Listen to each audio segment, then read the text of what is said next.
क्या सनातन की शक्ति राजनीति से बढ़ती है या उसके मूल आदर्शों से? भारत का संविधान प्रत्येक नागरिक को अपने धर्म का पालन करने, पूजा पद्धति अपनाने और अपनी आस्था के अनुसार जीवन जीने की स्वतंत्रता देता है।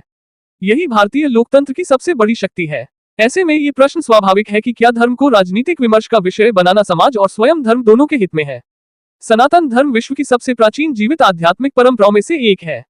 इसकी नींव सत्य, अहिंसा, करुणा, सहिष्णुता, आत्मचिंतन, प्रकृति के सम्मान और वसुधैव कुटुंबकम जैसे सार्वभौमिक सिद्धांतों पर टिकी है। यदि समय के साथ जुड़ी कुरीतियों और पाखंड को अलग कर दिया जाए तो इसका दर्शन आज भी पूरी मानवता के लिए प्रेरणा स्रोत है।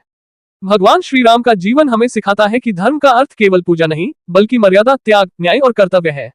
राम ने सत्ता के लिए धर्म का उपयोग नहीं किया, बल्कि धर्म के लिए सत्ता और सुख का त्याग किया। रामायण ये भी बताती है कि हर युग में मंथरा जैसी प्रवृत्तियां, कैकेयी जैसी भूलें और रावण जैसा अहंकार मौजूद रहेगा। इसलिए किसी भी धर्म की पहचान उसके आदर्शों से होती है, न कि उसके नाम पर बोलने वाले हर व्यक्ति से। हाल के वर्षों में धार्मिक विषयों पर अनेक विवाद सामने आए हैं।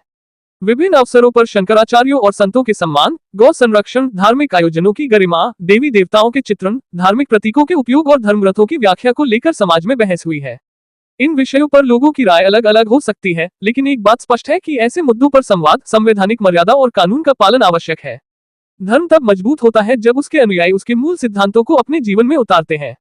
यदि सत्य की जगह प्रचार, सेवा की जगह स्वार्थ और मर्यादा की जगह कटुता आ जाए तो सबसे अधिक नुकसान स्वयं धर्म की छवि को होता है। सनातन की रक्षा केवल नारों से नहीं होगी, उसकी रक्षा तब होगी जब समाज में ईमानदारी, सेवा, करुणा, न्याय, संयम और सदाचार बढ़ेंगे। मंदिरों का निर्माण जितना आवश्यक है, उतना ही आवश्यक है चरित्र का निर्माण। धार्मिक आस्था का सम्मान जितना जरूरी है, उतना ही जरूरी है कि सभी नागरिकों के संवैधानिक अधिकारों का भी सम्मान किया जाए। आज आवश्यकता किसी एक दल या व्यक्ति का समर्थन या विरोध करने से अधिक इस बात की है कि हम अपने धर्म के वास्तविक स्वरूप को समझें और उसे राजनीति से ऊपर उठाकर मानवता, नैतिकता और मर्यादा का आधार बनाएं। धर्म का उद्देश्य सत्ता दिलाना नहीं, समाज को दिशा देना है। और जब धर्म राजनीति का साधन बन जाता है, तब समाज का कर्तव्य है कि वह धर्म के मूल आदर्शों, सत्य, सेवा, करुणा और मर्यादा की ओर लौटे। एक विचार राजा सनाध्य अयोध्या धाम अपने विचार अवश्य साझा करें।